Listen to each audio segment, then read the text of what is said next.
তো গাইস প্রথমে ভিডিওটি দেখি, তারপর পাবলিকের করা ফানি কমেন্ট গুলো পড়ি। आग लगा दी सैया तेरे सितार ने सैया बड़ा बदम छेड़े पीछे बाजार में सैया बड़ा बदमाश छेड़े छेड़े पीछे बाजार।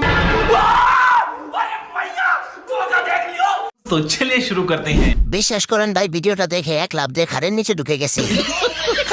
এটা দেখার পর বিয়ে করা শখ মিটে গেছে। কাকে বিশ্বাস করব, নিজের চোখটাও বেমানি করলো। এটা তো অন্যায়, এটা তো ধোঁকা, এভাবে ছেলেতে ঠকানো হয়। কি দেখলাম আর কি হলো গো, আল্লাহ তুমি কোথায়? মেকআপ ছাড়া কি ওনার মোবাইলের ফেস লক খুলে? ছেলেরা সাবধান হয়ে যাও, যতক্ষণ পানি দিয়ে মুখ না ধুয়ে দেখছো ততক্ষণ সাবধান। মেকআপ তুমি ধন্য, বুড়ো মহিলাদের যুবতী বানানোর জন্য।